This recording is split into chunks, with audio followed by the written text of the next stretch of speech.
It's all about getting attention and telling compelling stories on episode number 54 of the Top 5 Scope. Joel Comm here in my home in Denver. It is a beautiful winter's day and it was 72 degrees today and sunny, and it's still sunny, and instead of being outside in the sunshine, I'm so committed, I'm here with you. Respect or gas or something. So episode 54 is all about creating outrageous attention. It's about the things that we do in our business so that others pay attention to us and talk about us. Because ultimately, viral marketing is not a thing that you create. It's kind of, I always think it's funny with the mirror back there. You can kind of, as I come in, you can see, like, do I need a haircut or not? Viral marketing is not something you create. What you do, I said do, is you tell stories. And when you tell stories that are compelling, if they're compelling enough, then other people will retell them for you. That's what viral marketing is all about. I don't trust that guy back there. I know you guys on Facebook can't see that, but Periscopers can see me creeping up on myself. So, what I want to share with you are the top 5 ways of generating and creating outrageous attention. And I'll tell you this, as entrepreneurs, you have to be ready to take risks. You have to. Your story has to stand out from what anybody else is doing. That means you can't just go, well, what worked for person A or brand B, and plug it in like as though it's going to work for you as well. That's not how it works. Getting attention is about being original, and that's number 1, right? You got to be creative. If you have the entrepreneurial bent in you, what is that? There's an entrepreneurial bent in me. Somebody get it out. If it's part of your character and personality, you'd have to have a bentectomy if you want it removed. Oh my gosh, this is what happens with live. You just never know. So if you're leaning towards entrepreneurism, that means you're already a risk taker, okay? That means you've got to be willing in your marketing, in your branding, in your business to take risks and be willing to, I don't like the term think outside of the box. It bugs me because it means we're always thinking in terms of this proverbial box that doesn't really exist. It still confines us to a space, and you are not confined when you're being creative, when you're thinking entrepreneurially. There are no boundaries to what you can do, okay? So as long as it's not illegal or unethical or immoral, naturally goes without saying. So number 1, be creative. If there is a box in your thinking, demolish that sucker, blow it up. And if you really aren't an entrepreneur, get a bentectomy and be done with it. Okay, number 2, tip for creating outrageous attention. You have to be different. Okay, you got to swim against the flow. I kind of alluded to it a little earlier, that it's great to look at case studies of what others have done and how they've succeeded, but copying them is not the answer. You know, case in point, the iFart app, okay? iFart came out in 2008, went to number 1 in the world, and then the copycats came. At one point, there were 200 fart apps in the App Store because everybody thought, oh, you can make money with this stupid novelty app. No, everybody couldn't. We could. I did. You can't. You can go make money with something else because the market wasn't going to support additional people making those types of apps. You have to be creative. As Apple once said, you have to think different, and you can't be afraid to do that, which means you can't be afraid of it failing. Listen, you might know about the things I've done that have been successful, and I don't mind talking about the things I've done that have failed. There's a long list of them. Long list of things that I've done that haven't worked. And that's fine, because it means I'm trying. It means I'm taking risks. It means I'm going for it. And you too should also go for it. So go against the flow, be different. That's number 2.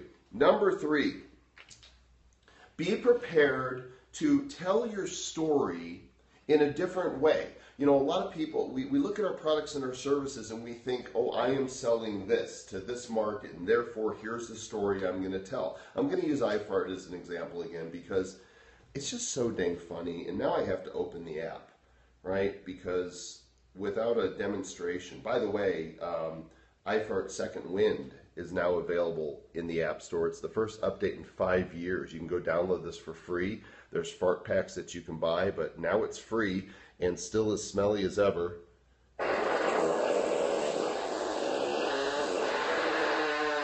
So now the Bluetooth speaker decided to come on. That's why that was so loud and epic.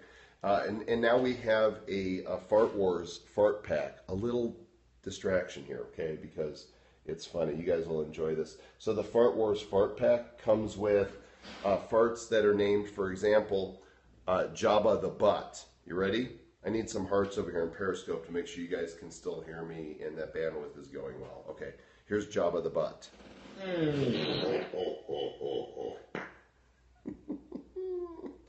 How about Jar Jar Sphincter? Oh. Okay, so anyway, here's the story about that iFart that goes to my point of telling a different story. We could have just gone out there and said, hey, there's this great novelty application called iFart, and it's a lot of fun, and you should download it. But that wasn't the angle. The angle was looking at the market at that time and recognizing that the development community still had no clue what the sales and rank ratios meant. So if you were number 75, say, in the entertainment category, how did that translate into downloads and sales? What if you were number 15 overall? How much money were you making? How many people were consuming your apps? Nobody knew this, and nobody knew if it was safe to talk about it either. Now, I'm of the persuasion that it's easier to ask for forgiveness than permission, and so what I began doing is documenting on my blog the sales and rank numbers. So every day I would say we were ranked at this number in this category, and here's how many downloads and sales on this day. And after about 4 or 5 days of that, I put out a press release to the tech community. Had nothing to do with the consumers. It was the tech community, and VentureBeat.com picked up the story because they found the numbers fascinating.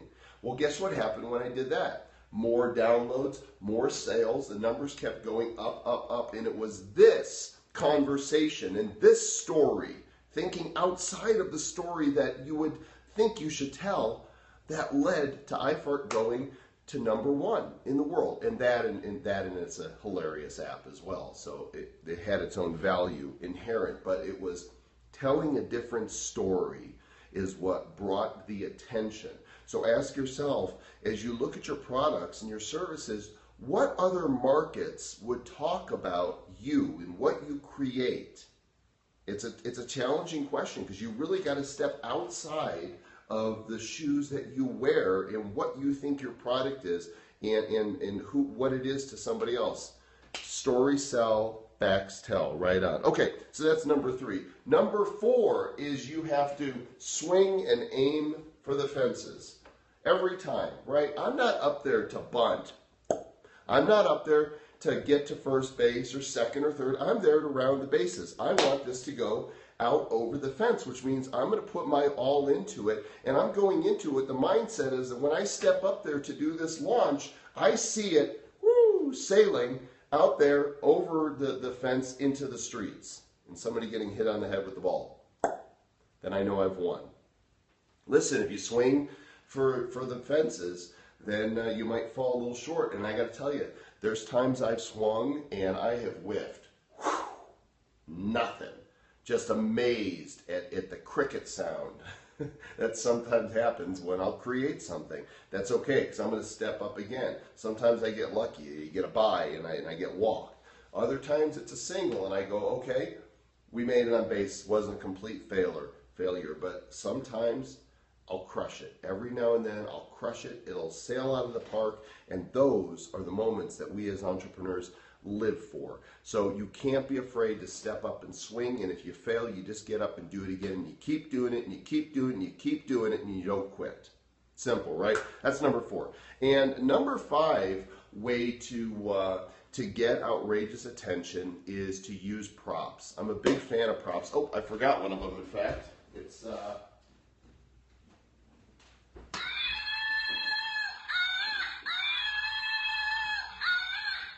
Now, maybe a lot of people couldn't get away with this. Maybe some people, they'd see it as copying me, but the flying monkey became a trademark of mine back in 2007 when I started, when I was speaking on stage. I would bring the little flying monkeys. I bought these in bulk.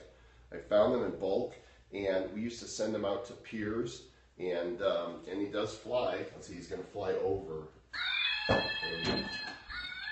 I fling them from the stage. People remember my silly flying monkeys. You know what else they remember? They remember when you send them something that isn't crap. Okay, now, no offense to my friends that use pens or mouse pads or other promotional items when they want to promote their business or brand, but everybody's seen it. Everybody's seen it. Do something different. And when I came out with my book, Ka-Ching, in 2010, I did something different. I was inspired by Staples' Easy Button. That was easy. And I thought, what if there was a Ka-Ching button? What if there was a button that when you pressed it, it made the Ka-Ching sound? Well, it didn't exist. That is until I made it. And the year I came out with these, I sent them during the holidays to peers and associates. Now, here's the thing about stuff like this. This is attention getting. You don't forget this. When we sent review copies out of the book Ka-Ching along with this, do you think the editors paid attention? And at the very least, what do you think they did with the button? I know exactly what they did with the button. When you're creating a promotional item to send out, there's 3 things to keep in mind. 1, it needs to get attention, which I think the Ka-Ching button does. 2, it needs to be something people will use, which how can you not press the button? And number 3 is it has to be something they'll keep. All 3 of them. Get attention with it, use it, and keep it. And so that's the point of creating something like this. Now I have people buying them in bulk to use for sales meetings. I was selling so many of them, I had to stop fulfilling them myself, and they sell on Amazon Prime right now. Go look for Ka-Ching Button, K-A-C-H-I-N-G, or go to kachingbutton.com, and that's how these are sold right now. Amazon fulfills and sells them. In fact, we sold so many that I just placed an order for 2,000 more at our factory in China to get them made. But that's, using props is a great way to get attention. You know, my friend E. Brian Rose was telling me when he wanted to get the attention of a CEO who wasn't responding to his emails and his letters and his phone calls, he FedExed him a toilet seat with a letter in it that says, "You're flushing millions of dollars down the toilet. Call me." Do you think the guy called him? Absolutely. He used props to get attention. So if you want to create outrageous attention, these 5 things are how to go about it. Number 1, be creative. Demolish the box. Don't worry about thinking outside of it. Just there isn't a box. Number 2, go against the flow. Be different. Number 3, tell a different story. Probably outside of the one you think you're supposed to tell. There's other stories that you can tell. Number 4, swing for the fences. And number 5, use props to get attention. There you go. Episode number 54 of the Top 5 Scope. We just keep lining them up and knocking them down. You can see past episodes at joelcomm.com or on my YouTube channel, youtube.com/joelcomm. Also available on iTunes as the Top 5 Scope podcast. And would love if you would follow me on the Snapchats at joelcomm, and maybe even check me out on the new Anchor app for iOS. And until next time, do good stuff. Do it. Down Periscope.